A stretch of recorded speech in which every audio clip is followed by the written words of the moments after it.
are there. Okay. Shall I try with the video? Yes. All right. Yeah.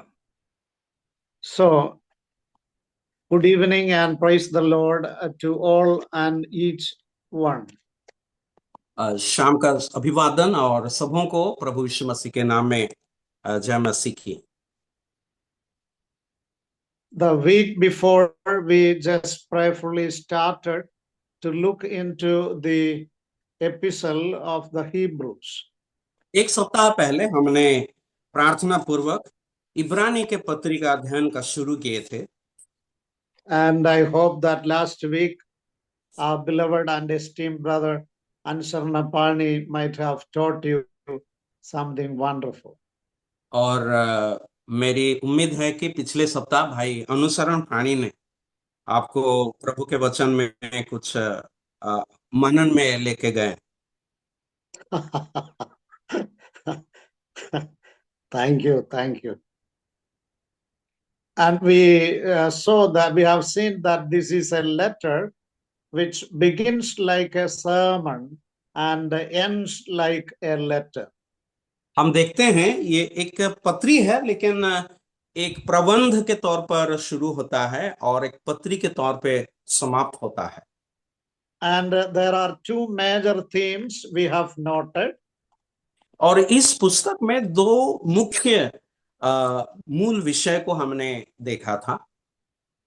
In the first part, of course, the excellencies or the superiorities of our Lord Jesus Christ is described vividly by the author.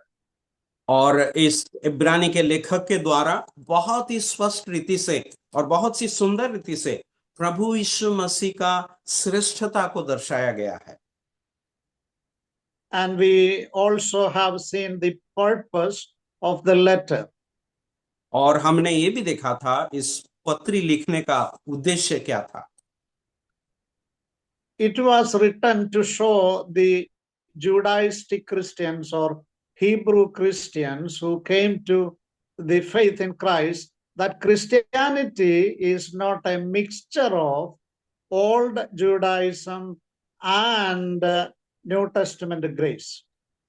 यहूदी धर्म से आए हुए मसीही विश्वासियों को ये पत्र लिखा गया था और उनको ये कहने के लिए लिखा गया कि पुराने नियम के जो यहूदी मत है, विश्वास है, उसका एक अनुक्रमण ये मसीही विश्वास नहीं है।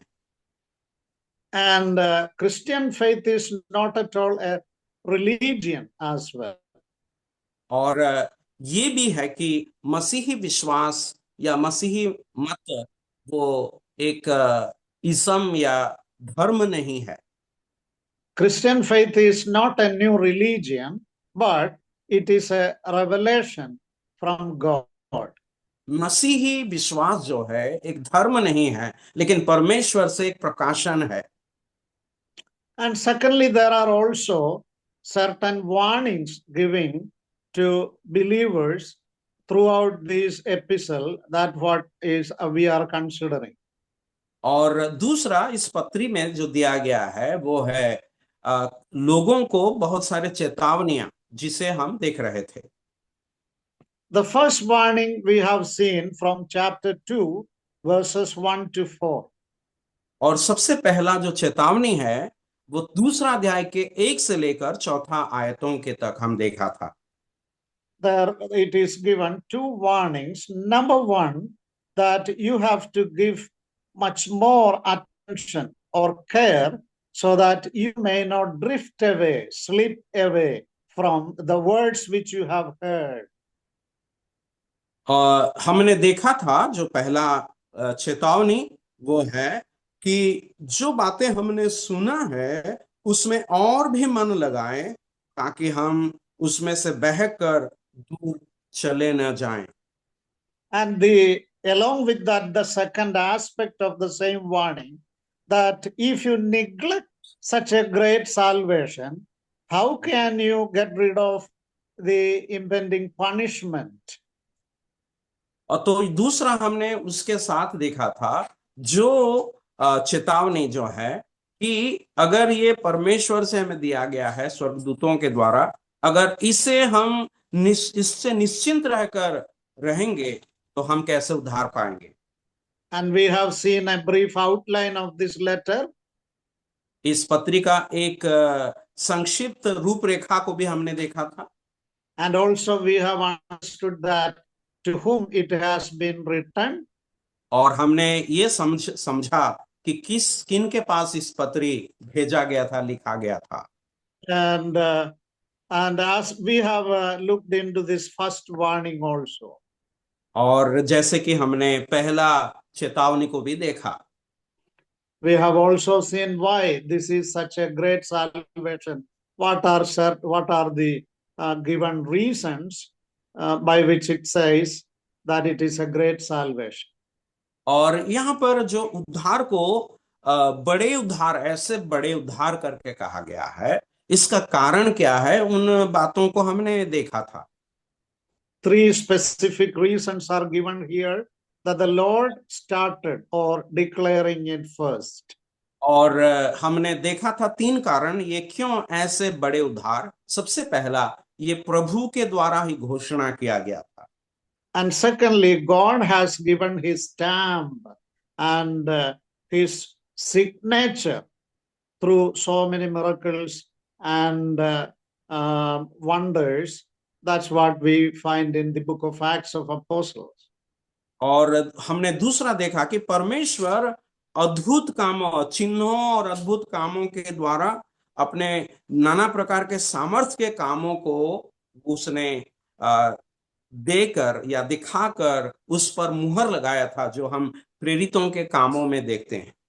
Yes, and the third reason that those who have heard, those who were the first eyewitnesses, they have made it confirmed to us. और जो लोग सबसे पहले इन बातों को अपने कानों में सुना था, जो लोग अपने आंखों से देखी थी, वो हमें इसका गवाही देते हैं। Such a way, this is a great salvation. और इसी रूप से ये बड़े उद्धार है। Again, we have noted 5 specific aspects or reason that the source of this salvation is God himself. और हमने देखा था कि इस उद्धार का जो 5 अलग अलग प्रकृति या विशेषताएं, जो सबसे पहला ये परमेश्वर के द्वारा दिया गया है, वो इसका मूल है। And again, we have seen the cost or the price given in order to acquire our salvation. The only Son of God had to die and give his lifeblood in order to bring our salvation. दूसरा, हमने ये देखा था कि परमेश्वर को इस उद्धार का जो कीमत है, उसका मूल्य है कि कैसे परमेश्वर का पुत्र प्रभु यीशु मसीह को अपना जीवन को, अपना लहू को इसके लिए देना पड़ा। And thirdly, that the comparison of a single soul with the whole of the universe, the real value of the spirit or the soul of an individual is great. तीसरा, हमने ये देखा कि अगर इस उद्धार को हम एक तरफ रखें और पूरा संसार को एक तरफ भी रखें, फिर भी मनुष्य का प्राण का जो कीमत है वो बहुत है।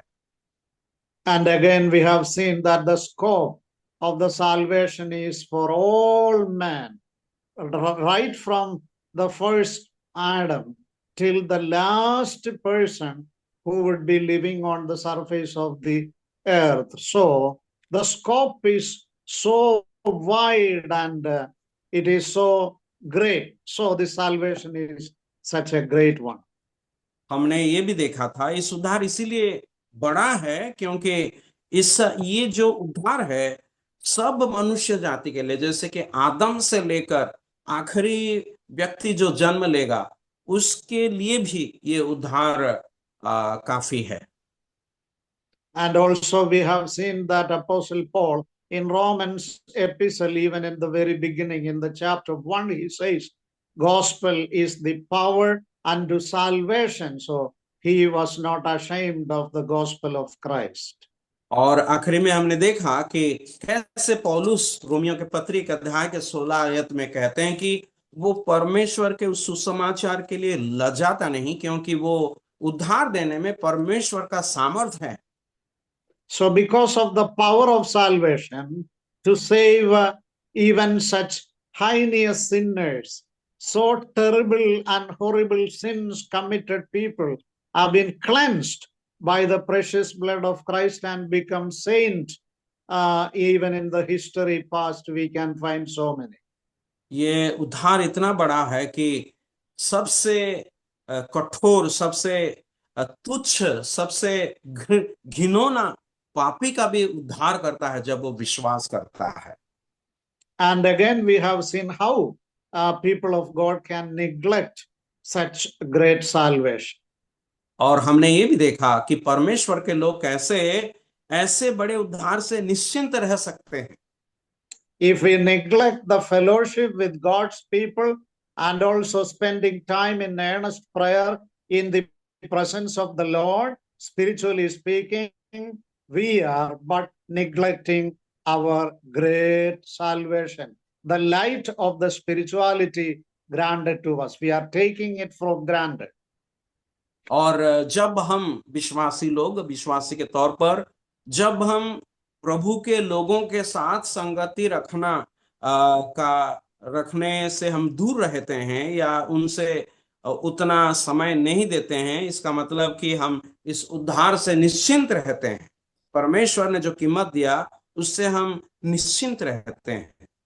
If we are irregular in attending worship services, if we are neglecting the word ministry for our convenience, if we complete the first session and then leaving for the second session and keeping away from our fellow believers in mutual cooperation with them, then we are actually neglecting our great salvation. अगर हम कलीसिया के संगति से हम उतना लगाव से के साथ नहीं रहते हैं या विश्वासियों के साथ सही संगति में नहीं रहते हैं, या कलीसिया में जब हम जाते हैं रविवार के दिन रोटी तोड़ने के बाद हम तुरंत वहां से चले जाते हैं, परमेश्वर का वचन सुनने के लिए हमारे पास समय नहीं रहता है, तो ये सारे कामों के द्वारा हम इस बड़े उद्धार से निश्चिंत रह जाते हैं। And many people neglect this great salvation because of their selfishness, carnal attitude towards other believers. Even in the assembly context, they are not spiritual. Rather, even after 20, 30 years, still they are carnal. Then we are actually neglecting this great salvation. हमारे कलीसियाओं में भी जब विश्वासी लोग 30-35 वर्ष विश्वासी रहने के बाद भी जब अपना शारीरिकता के कारण, मानसिकता के कारण वे आत्मिक जीवन में नहीं बढ़ते हैं, इसका कारण यह है कि वे इस बड़े उद्धार से निश्चिंत रहते हैं। And there are so many believers, even though we believe that the Lord's coming is imminent, at any time he can come, and in the light of the judgment seat of Christ we must live. But many Christian believers conveniently neglect it, and if we see their life, it is so pathetic. They don't have any spiritual orientation. And that is another way by which we can neglect this such a great salvation. एक और तरीके जैसे कि ऐसे बड़े उद्धार से विश्वासी निश्चित रह सकते हैं कि जब हम सुनते हैं कि प्रभु का आगमन बहुत ही नजदीक है, वो किसी भी मुहूर्त में, किसी भी क्षण में आ सकता है, फिर भी हम अपने आप को संगति से या प्रभु के लोगों से जब दूर रखते हैं, इसके द्वारा हम ये कहते हैं कि हम इस बड़े उद्धार से निश्चिंत रहते हैं। One more reason I have noted down, that if we neglect the importance of the death of Christ and the basic teachings on the resurrection of our Lord Jesus Christ, these are two backbones. But if believers are neglecting, then we are actually neglecting our great salvation. मसीही जीवन के लिए, मसीही विश्वास के लिए जो बुनियाद तौर पर प्रभु यीशु मसीह का मृत्यु और प्रभु यीशु मसीह का पुनरुत्थान जो बहुत ही महत्वपूर्ण है, उसे भी अगर हम अवहेलन करते हैं, यानी उससे भी उतना ज्यादा ध्यान हम नहीं देते हैं, इसका मतलब हम ऐसे बड़े उद्धार से निश्चिंत रहते हैं। Now, in short, if there is no difference in between unbelievers and the very life of believers, if there is no differentiating mark or a line, they are just live like the worldly people, then actually we neglect such a great salvation. और वास्तव में कहा जाए कि जब एक विश्वासी और एक अविश्वासी के बीच में किसी प्रकार का भेद नहीं रहता है, अगर एक विश्वासी का जीवन अविश्वासी के जीवन के तरह रहता है, इसका मतलब ये बहुत ही स्पष्ट रीति से हमें बताता है कि वो विश्वासी इस बड़े उद्धार से निश्चिंत रहता है। Now, having said that much, now with prayerful hearts, we come to the second warning in the epistle to the Hebrews. ये इतना कह करके हम इस इब्रानी पत्रिका के दूसरा चेतावनी की ओर जाएंगे। The second warning we find in chapter 3 from verses 7 to the 19th verse, the last verse of that chapter. Chapter 3, verses 7 to 19. और दूसरा चेतावनी इस पत्री में जो है, तीसरा अध्याय के 7 से लेकर आखिरी तक, यानी 19 आयत तक हम उस तीसरा चेतावनी को देखते हैं। Can you read that, Brother Pani, in Hindi? इब्रानी तीसरा अध्याय के 7 से लेकर हम पढ़ेंगे। अतः जैसा पवित्र आत्मा कहता है, यदि आज तुम उसका शब्द सुनो तो अपने मन को कठोर ना करो, जैसा कि क्रोध दिलाने के समय और परीक्षा के दिन जंगल में किया था, जहां तुम्हारे बाप दादों ने मुझे जांच कर परखा और 40 वर्ष तक मेरे काम देखे। इस कारण मैं उस समय के लोगों से क्रोधित रहा और कहा, इनके मन सदा भटकते रहते हैं और इन्होंने मेरे मार्गों को नहीं पहचाना। तब मैंने क्रोध में आकर शपथ खाई, वे मेरे विश्राम में नहीं मैं प्रवेश करने ना पाएंगे। हे भाइयों, चौकस रहो कि तुम में ऐसा बुरा और अविश्वासी मन ना हो, और जो तुम्हें जीवते परमेश्वर से दूर हटा ले जाए।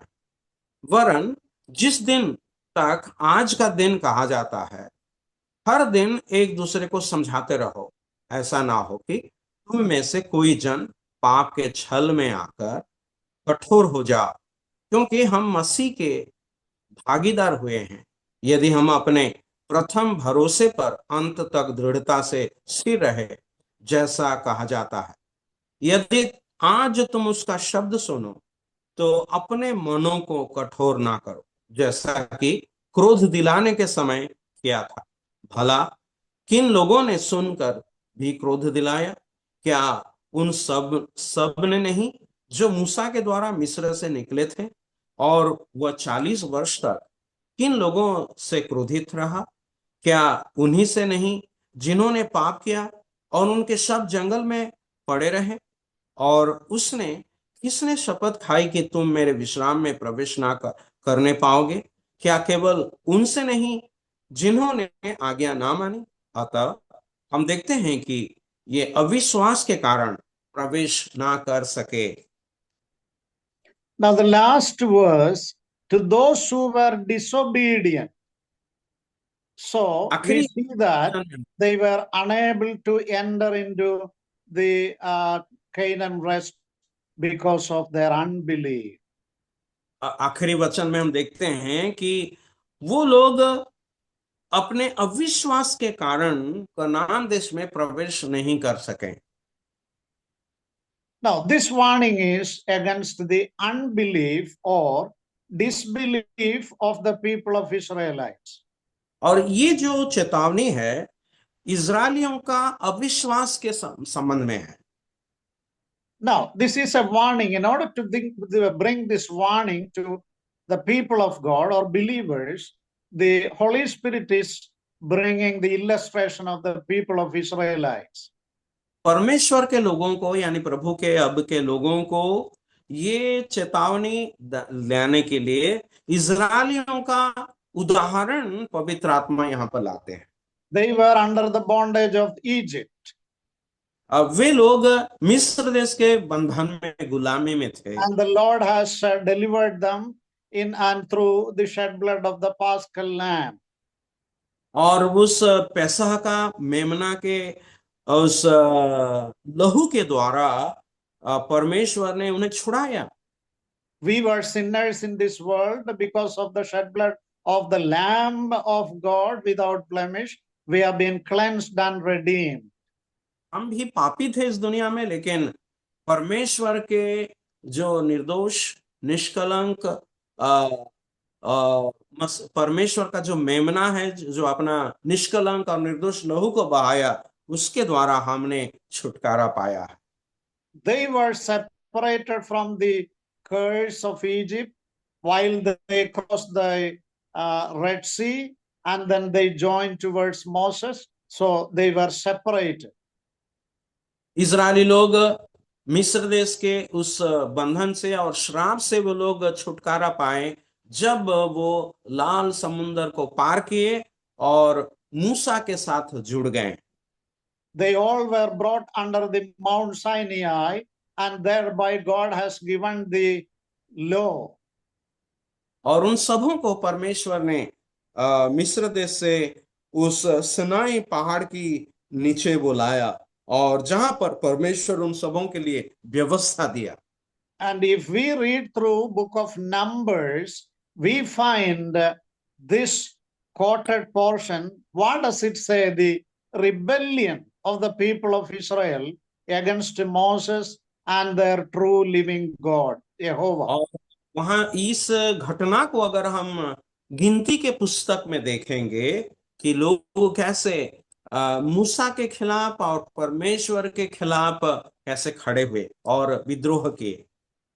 While they were still in the land of Egypt, they heard the word of God, the gospel, the good news, and they believed it. जब वे मिस्र देश में थे, वे परमेश्वर का वचन को या सुसमाचार को सुनकर वे विश्वास किए थे। And they started their journey. और वे अपना सफर को शुरू किए। But again they have heard the word of the Lord in their journey towards the promised land while they were in the wilderness. लेकिन प्रतिज्ञा के देश की ओर जब वे सफर कर रहे थे, उस रास्ते में भी, मार्ग में भी वे परमेश्वर के उस वचनों को, वाणी को वे लोग सुने। But here in verse 8 we read that their hearts were hardened because of the rebellion. लेकिन इब्रानी 3:8 में पढ़ते हैं, उन लोगों के मन वे लोग कठोर करे क्योंकि वे लोग विद्रोह किए थे परमेश्वर के खिलाफ। And again in verse 8 and 9 we read that they put God into test. They were testing, or KJV says they were tempting God. और उतना ही नहीं, यहाँ पर हम आगे ये भी देखते हैं कि 9 आयत में वे परमेश्वर को जांचा, परखा। Okay, actually 2 words are given there. One is tempted or tested, and another word is proved. I don't know how it is in Hindi, Yes. but in Malayalam also the 2 words are given. They tested and or tempted, and they proved God. शोधन चेदु। यहाँ पर 2 बातें, यहाँ पर 2 शब्द इस्तेमाल किया गया है। वे परमेश्वर को जांचा और परमेश्वर को परखा भी। All right, again in verse 10 that, therefore I was provoked with that generation. In other words, verse 10 says, God had got wrath or anger against them because they have provoked God.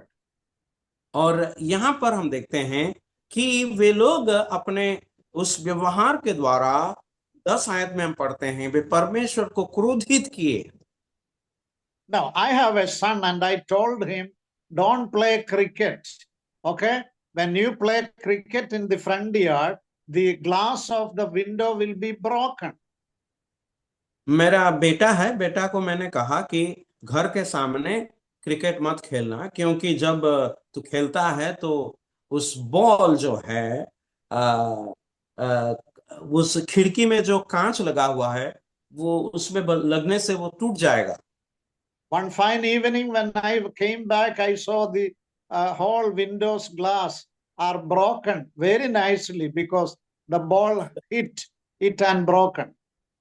और एक शाम को मैंने जब घर लौटा तो देखा क्या कि उस खिड़की का कांच पूरा टूटा हुआ था।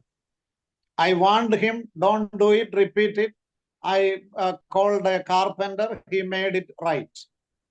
और मैंने उसको चेतावनी दिया कि फिर से ऐसा नहीं करेगा, और तब मैं एक बढ़ाई को बुला करके उसे फिर से मरम्मत किया। But before I painted the window nicely in the second week, the new glass which I put and expenditure of money is there, but my son did the same mistake again. और दूसरा बार जब मैं उसे वो अच्छा से paint करके रखा, और दूसरा सप्ताह बीता और मेरा बेटा ने फिर से उसी काम को किया, तोड़ दिया। And I warned him again, don't do it, don't repeat it.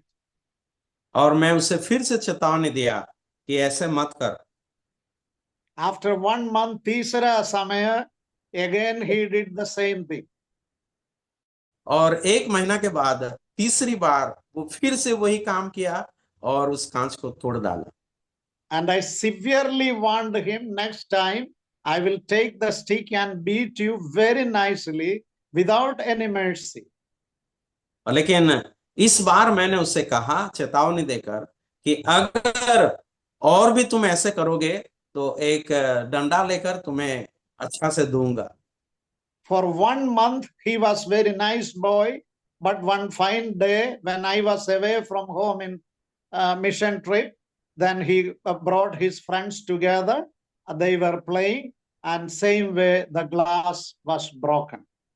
और एक महीना तक बहुत अच्छा बंदा होकर के वो रहा, लेकिन जब मैं सुसमाचार प्रचार के काम में चला गया और जब मैं लौटा, क्या देखा कि इस कांच फिर से ऐसे टूटा हुआ है, क्योंकि वो अपने दोस्तों को बुलाकर फिर से वही खेल चालू किया। 3 times I warned him, but he provoked me to so that my wrath, my anger was kindling, so that I took the stick and I have beaten him very nicely. और 3 बार मैं उसे समझा करके चेतावनी दिया, लेकिन जब वो नहीं माना और चौथा बार वो जब ऐसा किया तो मेरा क्रोध को मुझे बहुत क्रोधित किया वो, और इस कारण मैं छड़ी लेकर उसको अच्छे से दिया। Here God is telling the same word and using it against the story of the people of Israelites with stretched out arms and with miraculous deeds. He brought them into the promised land, but they were all throughout those years provoking God for his wrath. यहाँ पर परमेश्वर इस्राएलियों को कैसे छुड़ा करके अपने बाहों से वो उन्हें लेकर के आया, अपना अनुग्रह से, प्रेम से। फिर भी ये लोग अपने व्यवहार के द्वारा परमेश्वर को बार बार क्रोधित करते रहे। What is the fourth step in second portion of verse 10? God is telling that God is telling they always go astray in their heart.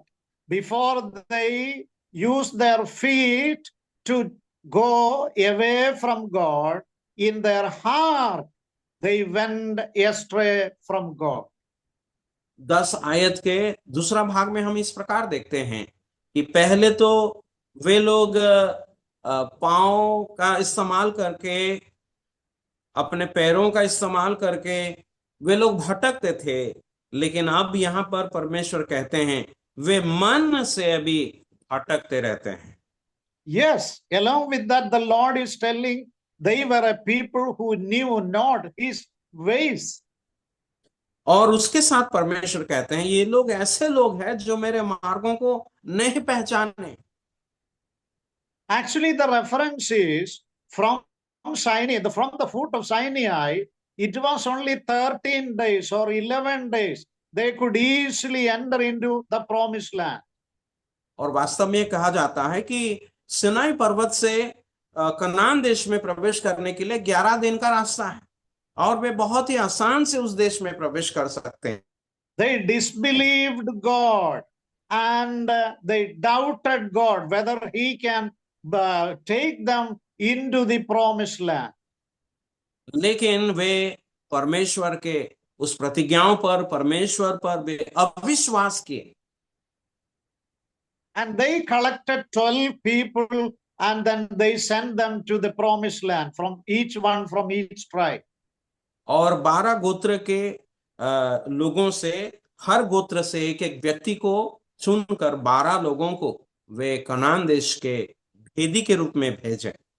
They went there and spied it, and after 40 days they came back with the proof of the great cluster of grapes.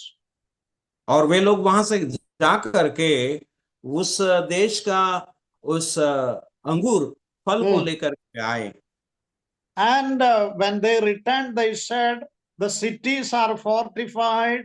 We just felt ourselves before their eyes, just like grasshoppers. There we have seen huge bada atmiyon log giants. So it is not easy for us to defeat them and occupy the land of the promise. और वे लोग इस प्रकार कहे, उस देश तो अच्छा है लेकिन वहां के जो लोग हैं वे बहुत ही बड़े बड़े लोग हैं और जिनको पराजित करना हमारे लिए संभव नहीं है। Now this rebellion, there it is written, leading you to fall away because of the unbelieving heart. Verse 12, they disbelieve. Their unbelief put them into such a way to question the provision of God, to doubt the power of God. 12 आयत में हम जैसे देखते हैं, उनका अविश्वासी मन ऐसा था कि परमेश्वर के उस सामर्थ्य को विश्वास करने के लिए उनको नहीं दिया। They were a people brought out of the clutches of sin in Egypt because of miraculous work of God. They have seen that. इन लोगों ने देखा था कि परमेश्वर के अद्भुत कामों के द्वारा वे मिस्र देश के बंधन से छुड़ाकर लाए गए हैं।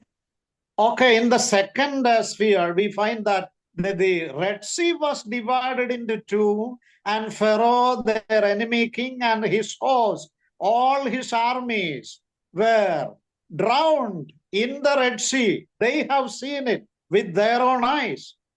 और दूसरा भाग में हम ये देखते हैं कि वे लोग ना सिर्फ इस मिस्र देश से छुटकारा पाए, उस लाल समुंदर से भी लोग छुटकारा पाए कि कैसे वे लोग पार होकर के गए सूखे जमीन पर, लेकिन फिरौन और उनके सेना, उनके रथ घोड़े समेत वे सब समुंदर में वो सब डूब गए और मर गए। वे अपने आंखों से सारे बातों को देखा। The actual plan of God was bringing them into the promised land, which was flowing with honey and milk, within the span of 2 weeks. 2 weeks. तो परमेश्वर का योजना ये था कि 2 सप्ताह के अंदर इन लोगों को उस कनान देश में प्रवेश करवाएंगे, जो देश दूध और मधु से बहती है। 2 weeks, okay? Yeah. But because of their unbelief, the days, how many days they spend in the promised land? 40 days. According to that number, the God was punishing them one day for 1 year. 40 such long years, God sent them back. God allowed them to wander around the wilderness. जहां वे लोग सिर्फ 2 सप्ताह में प्रवेश कर सकते थे, लेकिन परमेश्वर इनको दंड दिया उनके अविश्वास के कारण। वो 40 दिन उस देश का भेद देखने के लिए जब वे गए थे, उसी के अनुसार, उस अविश्वास के 40 दिन के अनुसार, एक एक दिन के लिए परमेश्वर एक एक वर्ष करके 40 वर्ष उनको जंगल में सफर करवाया। That's why the concluding verses say two things. They were disobedient, and also they disbelieved God, so that God swore in his wrath, these people will not enter into the promised land. इसीलिए परमेश्वर उनका अविश्वास को देखकर परमेश्वर अपने क्रोध से ये शपथ लिया कि वे अपने अविश्वास के कारण उस कनान देश में, प्रतिज्ञा के देश में प्रवेश ना कर पाएंगे। Now, in verse 18, it says disobedient also. Not only unbelief, but they were disobedient.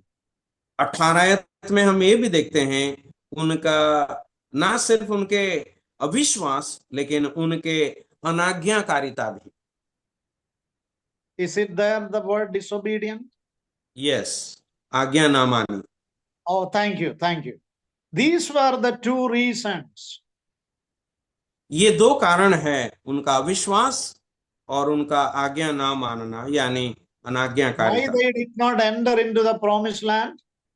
प्रतिज्ञा के देश में वे लोग क्यों प्रवेश कर नहीं पाए? We are seeing those reasons. Their rebellion is there, hard-heartedness is there. They provoked God, but finally, God says they disobeyed me, and actually, they were disbelieving God's promises also. तो वे लोग कनान देश में क्यों प्रवेश नहीं कर पाए? उनके अविश्वास के कारण। ना सिर्फ वे परमेश्वर पर अविश्वास किए, वे परमेश्वर के प्रतिज्ञाओं पर भी अविश्वास किए। उतना ही नहीं, वे परमेश्वर के आज्ञाओं को नहीं माने। But one thing we have to be noted very specially. एक विषय हमें उल्लेख हमारा लिए देखना जरूरी है। Now, I have noted these 8 reasons, 8 distinct descriptions about their disobedience and the rebellion. But in spite of all this, let me ask a question. Did God fail at least one time in providing them food?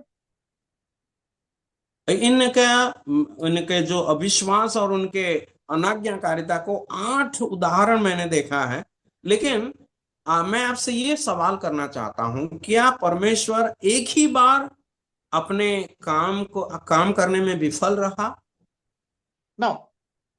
Every time they were fed, they fed with the heavenly manna, the food of the mighty ones in heaven. परमेश्वर उनको स्वर्गीय भोजन से खिलाया, जो कि स्वर्गीय दूतों का भोजन कहा जाता है। Now, for 40 years, with how many pair of dresses and chapels they came from Egypt? तो मिस्र देश से जब वे निकल करके आए, 40 साल तक उनको कितने कपड़ों का जरूरत था और जूतियों का जरूरत था? Now, a 10-year-old boy, after 40 years, he will become 55. With how many shirts he might have come out of Egypt? And I believe still that according to his growth, the worn dress was also getting into bigger and bigger sizes. तो जब एक 10 साल का लड़का मिस्र से निकला है, वो 40 साल के बाद एक बहुत बड़ा आदमी बन गया है। लेकिन परमेश्वर ऐसे अद्भुत कर रहा था, मैं इस प्रकार मानता हूं कि उस लड़का का बढ़ोतरी के अनुसार वो कपड़ा भी ऐसी, उसका वस्त्र भी ऐसे ही बढ़ रहा था।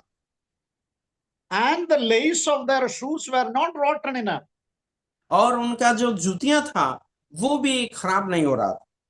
Pani, let me say openly because time is running. We now are 3 members in our house here, a small house. तो मैं ये कहना चाहता हूं, मेरे घर में अब 3 जन रहते हैं। But early in the morning, 1 full tank of water we will put on the motor, and next day morning, the full tank will be khali, blank. सुबह उठ करके हम लोग क्या करते हैं, ऊपर में जो टंकी है पानी का उसमें वो भर देते हैं, लेकिन अगला सुबह जब हम देखते हैं वो पूरा खाली हो जाता है। Brother Jennings knows this. He came here. This is only, I'm talking about only 3 individuals in 24 hours. और भाई जेनिंग्स भी इस बात को देखे हैं, और हम इस घर में सिर्फ 3 लोग रहते हैं और इतना पानी खत्म हो जाता है। Not only for drinking, bathing and cooking and everything, then plus वो 20 lakhs people all throughout the 40 years. How many gallons of water they were actually needing? तो अभी कल्पना करके देखिए, अभी करीबन 20,000 या 20 लाख लोग जो मिस्र देश से आए हैं, और उन सबों को कितने सारे पानी का जरूरत था। Now, 11 o'clock tea or 4 o'clock tea and biscuit, you conveniently forget about it. Other than that, 3 times of food was necessary in the wilderness. How many trucks, how many goods train must have come and go each and every day in the wilderness? You calculate. सुबह का चाय और 4 बजे का चाय उससे भूल जाइए, लेकिन तीन तीन समय का जो भोजन है, नाश्ता और दोपहर का भोजन और रात का भोजन, उसके लिए कितने ट्रक लोड भोजन का जरूरत है, कितने मालगाड़ी का लोड भोजन का जरूरत है इतने लोगों के लिए। Now, it's not that I'm telling in verse 9, God of heaven, Almighty, who brought them out of the clutches of Egypt, he himself is telling, and they saw my works for 40 long years. Even then, they provoked him for wrath. और यहाँ पर जैसे हमने देखा कि 9 आयत के अनुसार Now. 40 वर्ष तक इन लोगों ने परमेश्वर का उस आश्चर्य काम को देखा, फिर भी वे परमेश्वर को क्रोधित किए। So that generation who came from Egypt completely, fully fell in the wilderness and their carcasses rotten. That was the punishment. और हम देखते हैं कि जितने भी लोग मिस्र देश से निकल करके आए थे, वे सब परमेश्वर के द्वारा दंड पाए, और उस जंगल के सफर में ही वे सब ऐसे दंडित हुए, यानी मर मर पड़े, और उनका शव भी सड़ गया वहां पर। Only 2 people, Caleb and Joshua, entered into. और जितने लोग वहां से निकल करके आए थे, उनमें से सिर्फ 2 जन उस प्रतिज्ञा के देश में प्रवेश किए, वो है कालेब और यहोशू। And what is the warning? What is the exhortation given here? तो यहाँ पर किस प्रकार का चेतावनी दिया गया है या Verse प्रोत्साहन वचन 13, chapter 3, verse 13, but दे रहा है? exhort or encourage one another every day, as long as there is a word, there is a shout. Today, don't harden your heart. Each and every day, whenever there is possibility, encourage each other and then go forward to enter into the promises of God. और जैसे 13 आयत में बताया जाता है, एक दूसरे को प्रति हमें प्रोत्साहन करना आवश्यक है, जैसे कि जब तक आज का दिन कहा जाता है, तब तक हर एक दिन एक दूसरे को समझाना है, मतलब प्रोत्साहित करना है, ताकि Yes. हम विश्वास से उस देश में प्रवेश कर पाएंगे। And the word is given that no one of you may be hardening your heart by the deceitfulness of sin. और यहाँ पर यह बात भी बताया गया कि ऐसा ना हो कि तुम में से कोई जन पाप के छल में आकर कठोर ना हो जाओ। It's a strong verb that sin has its own deceitfulness. It will deceive you. बहुत ही कठिन शब्द है, कड़क शब्द है कि पाप का एक छल होता है। Instead of that, we have to trust in the promises of God. और इसके बावजूद हमें परमेश्वर के उस प्रतिज्ञाओं पर भरोसा करने का आवश्यक है। And then we by faith, depending upon the promises of God, and also if we find any of our co-brothers or sisters, they are downhearted, then we encourage, don't worry, go ahead. Problems will be there, but the Lord is faithful. I experienced this in my life. So please, we have to pray along with them so that none of us will be fallen down in disbelieving God. तो अगर हम में से कोई इस प्रकार परिस्थिति से होकर के गुजर रहे हैं, जो लोग निराश में हैं, जो लोग बीमार पड़े हैं, जिस प्रकार के असुविधाओं में, हम एक दूसरे को प्रोत्साहन करते रहें ताकि हम में से कोई भी अविश्वास के हृदय, अनाज्ञाकारी के हृदय में आगे ना बढ़े। So in short, unbelief is a severe sin. इन संक्षिप्त रूप में कहा जाए तो अविश्वास जो है बहुत ही गंभीर पाप है। That's why they murmured against Moses and God. और वे लोग मूसा और परमेश्वर के खिलाफ बुड़बुड़ाते रहे। Can God provide meat in wilderness? वे लोग कहे कि क्या परमेश्वर इस जंगल में हमें मांस दे सकता है? We were eating plenty of meat over there while we were in Egypt. और We were actually near the pots of meat. Yeah. और वे लोग कहते हैं कि हम तो मिस्र देश में जब रहा करते थे, तब उस जिस बर्तन में मांस पकाया जाता है उसके पास हम बैठे रहते थे। When they were eating manna, the divine provision, they were telling that, oh, while we were there in Egypt, for breakfast, white onion, for lunch, beda onion, and for evening dinner, the other onion. 3 times onion we were eating, and then I don't know how they were without sufficient bathrooms. और तो यहाँ पर हम देखते हैं कि वे लोग कह रहे हैं कि जब उनको परमेश्वर स्वर्गीय भोजन यानी मन्ना दे रहा था, वे लोग कह रहे थे हम सुबह एक तरह का प्याज खाते थे और नाश्ते में, और दोपहर का भोजन में दूसरा तरह का प्याज खाते थे, और रात के भोजन में तीसरा तरह का प्याज खाते थे। I don't know how to explain that. Verse 9, God is telling, for 40 long years they have seen, they have witnessed my work. With the pillar of the cloud, God was leading them during daytime, and with the pillar of fire, they were protected because of the pillar of fire, the very presence of God. और 9वीं आयत में परमेश्वर कितना दुख के हृदय से वो कहते हैं, देखो 40 वर्ष तक ये लोगों ने मेरे काम को देखते रहे, दिन में उस बादल का खंबा, रात को आग का खंबा, जिसके द्वारा मैं उन्हें सुरक्षा देता था, मार्ग दिखाता था। ये सारे कामों को वे लोग भूल गए। And the water from the rock, actually it was flowing after them, and whenever they came where there is no water, sometimes they say, cistern, come up. Then the cisterns or the well were opened up afresh in wilderness, and they drank the water. और जो चट्टान से उनको पानी मिला, वो पानी उनके पीछे पीछे चलता रहता या जाता था।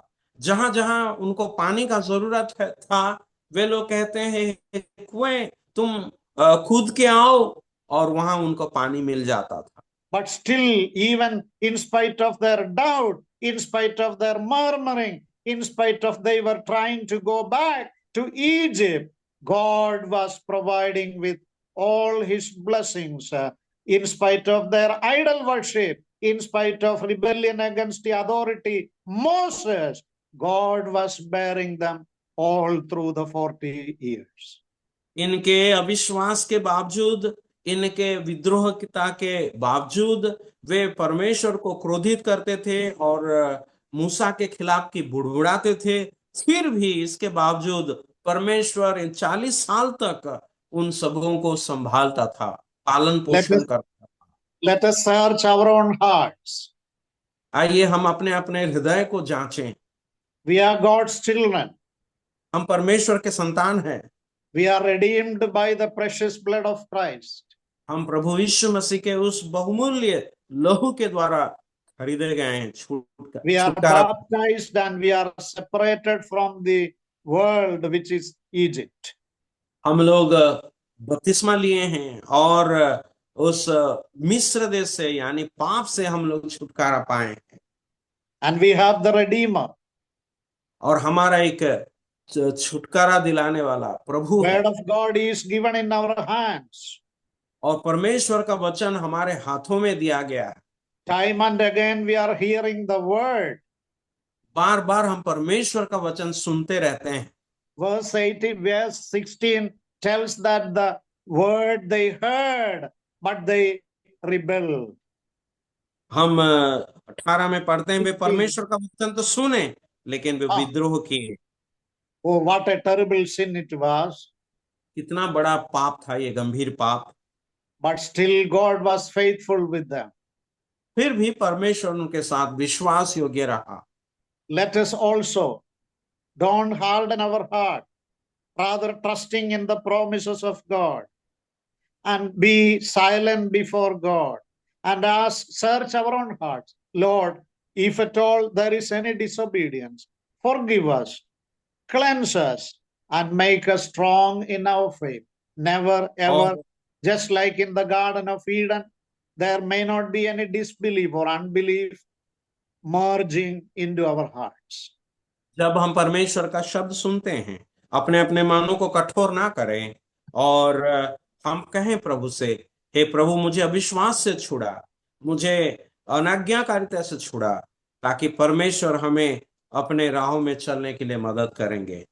Let me conclude this devotion, small devotion, concerning the second warning in the book of Hebrews with the familiar verse, 1 Peter chapter 5, verse 7, that put on our Lord all our cares. There may be problems and so many pains or griefs in our hearts, but our Lord is able to provide. He is able to care for us.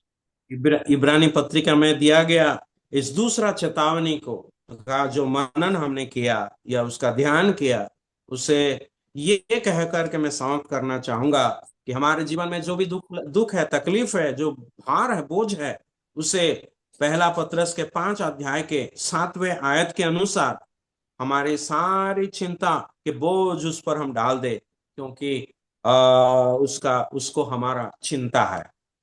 It is not the matter that losing of our salvation, rather we will be missing with our victorious Christian life. ये हमारा उद्धार को खोना नहीं, लेकिन इसके विपरीत में अगर हम जाएंगे तो हमारे विजय जीवन को हम खो देंगे। And the rewards will be lost. और हमारा जो पुरस्कार है, जो इनाम है, उसे हम खो देंगे। Moses did not even enter into Canaan. मूसा भी कनान देश में प्रवेश नहीं कर पाए। But that doesn't mean that he was not there. He came there. We know that in the Mount of Transfiguration. और इसका मतलब ये नहीं कि मूसा कभी भी उस देश में प्रवेश नहीं कर पाया। हम जानते हैं नया नियम में जहां पर प्रभु यीशु मसीह का रूपांतरण हुआ था, उसी पहाड़ पर कनान देश में मूसा भी उपस्थित था। First warning, negligence. Second warning, unbelief. और पहला चेतावनी उनका निश्चिंत रहना और दूसरा चेतावनी अविश्वास। Let us pray. आइए हम प्रार्थना करें। Pani. यस, प्रेमी पिता, हम आपका धन्यवाद करते हैं। आप महान प्रेमी परमेश्वर, आपका प्रेम से, आपका अनुग्रह दया से लोगों को आप उद्धार देते हैं। जैसे कि इजराइल लोगों को आप कनान देश के उस बंधन से, गुलामी से छुड़ाया और 40 वर्ष तक प्रभु उनको चलाया और उनको पालन पोषण किया। फिर वे मनुष्यों का जो कठोर मन को हम देखते हैं, वे अपने व्यवहार के द्वारा आपको कैसे वे रिस दिलाएं, वे कैसे आपको क्रोधित किए और आपने इतना क्रोधित हुआ कि उन लोगों में से किसी को जो अविश्वास और अनाज्ञाकारिता में जीवन बिताए, उनको आपने उस देश में प्रवेश नहीं किया। लेकिन धन्यवाद देते हैं जो दो व्यक्ति जैसे कि कालेब और यहोशू, वे लोग उस कनान देश में प्रवेश कर पाए, क्योंकि वे पूर्ण रीति से परमेश्वर का आज्ञाकारी रहे और पूर्ण रीति से परमेश्वर पर भरोसा किए। हमारे जीवन में भी ऐसा एक हृदय दे पिता, ताकि आपके हर एक प्रतिज्ञाओं को हम मानेंगे, उस पर विश्वास करेंगे, आप पर विश्वास करेंगे, क्योंकि आप विश्वास योग्य प्रभु है। आपने जो प्रतिज्ञा किया है उसे हमारे लिए पूरा करेंगे। इस विश्वास के साथ प्रभु जी, हम अपना तरीका नहीं, लेकिन आपके मार्ग में चलने के लिए, आपके तरीके से चलने के लिए, आपके वचन के मार्ग में चलने के लिए हमें सहायता कर। धन्यवाद देते हैं भाई जॉर्ज कुटी को, आपने इस्तेमाल किया इस वचन को हमारे सामने रखने के लिए। हम जितने भी सुने हैं सबों को आप आशीषित करें।